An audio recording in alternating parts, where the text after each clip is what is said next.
Saudara-saudara kekasih di dalam Tuhan Yesus, puji dan syukur kepada Tuhan kita dapat lagi bertemu di dalam acara Renungan Harian GP Kris Pangkal Pinang. Sebelum kita bersama-sama merenungkan firman Tuhan ini, mari kita berdoa mohon pimpinan dan pertolongan Tuhan. Kita berdoa.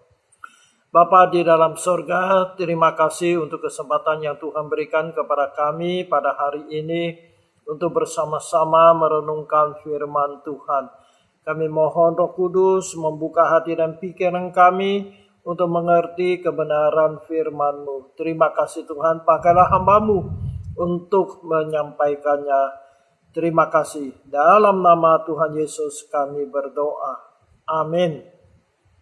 Saudara sekalian, kita akan melanjutkan renungan kita mengenai riwayat Tuhan Yesus. Dan tema kita pada hari ini adalah Tuhan Yesus mengecam penduduk 3 kota. Nas Alkitab yang mencatat peristiwa ini adalah di Injil Matius pasal 11 ayat 20 sampai 24. Saya akan bacakan untuk kita semuanya. Matius 11 ayat 20 sampai 24. Lalu Yesus mulai mengecam kota-kota yang tidak bertobat, sekalipun di situ ia paling banyak melakukan mujizat-mujizatnya. Celakalah engkau Korazim, celakalah engkau Betsaida, karena jika di Tirus dan di Sidon terjadi mujizat-mujizat yang telah terjadi di tengah-tengah kamu, sudah lama mereka bertobat dan berkabung. Tetapi aku berkata kepadamu, pada hari penghakiman, tanggungan Tirus dan Sidon akan lebih ringan daripada tanggunganmu. Dan engkau Kapernaum, apakah engkau akan dinaikkan sampai ke langit? Tidak. Engkau akan diturunkan sampai ke dunia orang mati. Karena jika di Sodom terjadi mujizat-mujizat yang telah terjadi di tengah-tengah kamu, kota itu tentu masih berdiri sampai hari ini. Tetapi aku berkata kepadamu, pada hari penghakiman, tanggungan negeri Sodom akan lebih ringan daripada tanggunganmu. Demikianlah pembacaan saudara sekalian. Tuhan Yesus mengecam penduduk 3 kota yang tidak mau bertobat, yaitu Korazim, Betsaida, dan Kapernaum. Ketiga kota ini adalah di sekitar Danau Galilea di provinsi Galilea. Di kota-kota ini Tuhan Yesus telah mengajar dan memberitakan Injil serta melakukan banyak mujizat seperti menyembuhkan orang sakit dan sebagainya. Namun mereka tidak mau bertobat. Kemudian kita lihat penduduk ketiga kota ini adalah orang-orang Yahudi yang beragama, yang berpegang pada Taurat Nabi Musa. Namun mereka menolak ajaran Tuhan Yesus alias tidak mau bertobat. Maka kata Yesus bahwa hukuman yang akan mereka terima akan lebih berat daripada hukuman yang dialami oleh kota Sidon, Tirus, dan Sodom. Ketiga kota ini adalah kota orang kafir alias orang bukan Yahudi. Ketika kota ini telah dijatuhkan hukuman oleh Allah. Dapat kita baca dalam Kejadian pasal 18 ayat 20-21. Kejadian pasal 19 ayat 24 dan 25. Kemudian di kitab Nabi Yehezkiel 26, 27 dan 28. Apa pelajarannya bagi kita pada hari ini? Sebenarnya kebenaran Injil yang disampaikan oleh Tuhan Yesus adalah kebenaran Allah yang menentukan keselamatan jiwa manusia di dunia yang kekal. Yang menerima akan mendapat keselamatan, tetapi orang yang menolak akan mendapat hukuman. Jadi saudara sekalian, apakah seseorang di dunia akhirat nanti akan mendapat hukuman atau tidak, itu tergantung responnya terhadap ajaran, kebenaran yang disampaikan oleh Tuhan Yesus sendiri. Yang kedua kita lihat, mujizat-mujizat belum tentu dapat membuat orang menjadi taat dan percaya kepada Allah. di kota-kota Korazim, Betsaida dan Kapernaum, Tuhan Yesus telah memberitakan kebenaran Injil dan melakukan banyak mujizat. Tetapi mereka tidak mau bertobat dari dosa-dosa mereka.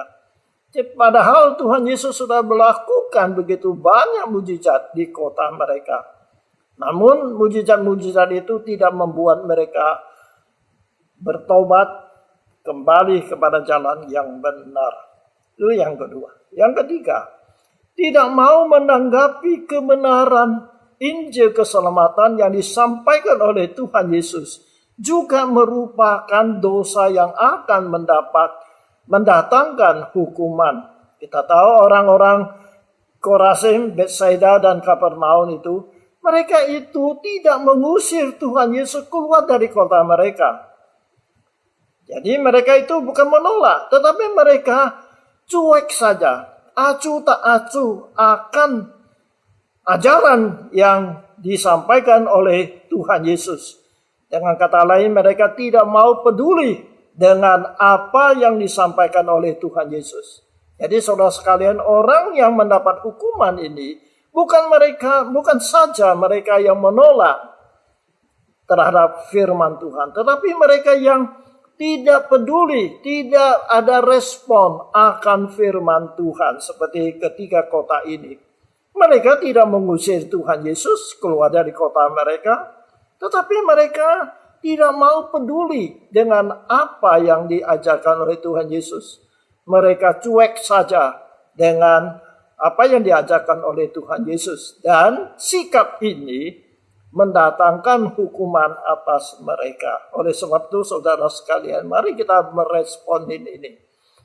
Bagaimana sikap kita terhadap firman Tuhan, ajaran kita. Walaupun mungkin kita tidak melawan, ya, tetapi kalau kita tidak meresponin, kita cuek saja, anggap sepele, anggap tidak ada hubungan dengan kita, akhirnya kita juga akan mendapat hukuman. Yang keempat, Allah tidak memaksa orang menerima ajarannya atau firman-Nya. Saudara sekalian, Tuhan Yesus sebagai Tuhan, Allah, Juru Selamat mereka. Allah menghargai kebebasan setiap orang untuk memilih mau percaya atau tidak.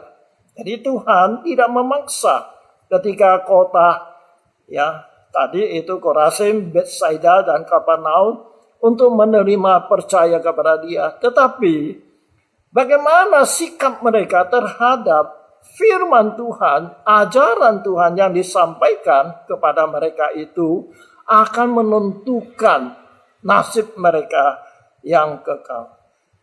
Tuhan akan menuntut mereka. Jadi Tuhan tidak memaksa mereka. Tuhan mau mereka menerima kebenarannya itu dengan sukarela, dengan kemauan sendiri. Tuhan tidak memaksa seseorang untuk percaya kepada Dia. Yang kelima, kita lihat, makin besar anugerah yang seseorang terima, maka semakin besar juga tanggung jawabnya kepada Allah.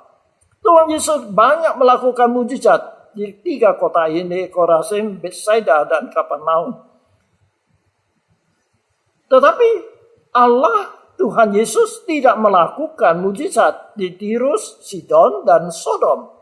Maka itu Tuhan Yesus mengatakan, hukuman yang akan diterima oleh Korazim, Betsaida, dan Kapernaum itu akan lebih berat daripada hukuman yang akan diterima oleh tiga kota orang kafir itu, yaitu Tirus, Sidon, dan Sodom. Saudara sekalian, makin banyak, makin besar anugerah yang diberikan kepada kita, yang diterima oleh seseorang, maka tanggung jawabnya akan lebih besar daripada orang yang menerima anugerah yang lebih kecil. Dan yang terakhir, hukuman di akhirat nanti ada perbedaannya. Berat dan ringannya setiap orang tidak sama. Tergantung apa yang telah kita lakukan selama kita ada di dunia ini. Maka itu Tuhan Yesus mengatakan hukuman yang akan diterima oleh Korazim, Betsaida, dan Kapernaum itu akan lebih berat daripada hukuman yang akan diterima oleh Tirus, Sidon, dan Sodom. Saudara sekalian, Tuhan Yesus mengecam ketika kota yaitu Korazim, Betsaida, dan Kapernaum ini. Karena ketika kota ini Tuhan Yesus telah banyak mengajar mereka, melakukan mujizat-mujizat. Namun mereka tidak meresponin apa yang diajarkan oleh Tuhan Yesus.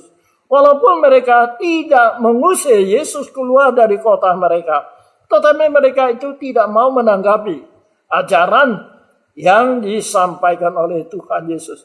Mereka tidak mau bertobat, maka mereka akan menerima hukuman.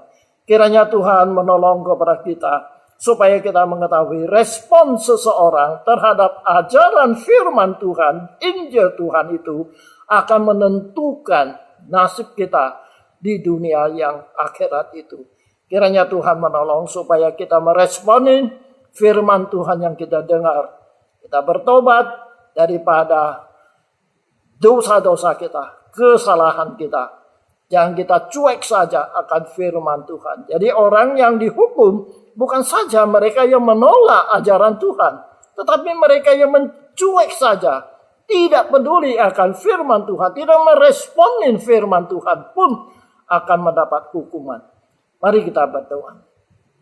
Bapa di dalam sorga, kami berterima kasih Engkau mengingatkan kami kalau tempoh hari Engkau mengecam ketiga kota Betsaida, baik Kapernaum dan Korazim, karena mereka menolak akan firman-Mu, mereka cuek saja akan ajaran-Mu.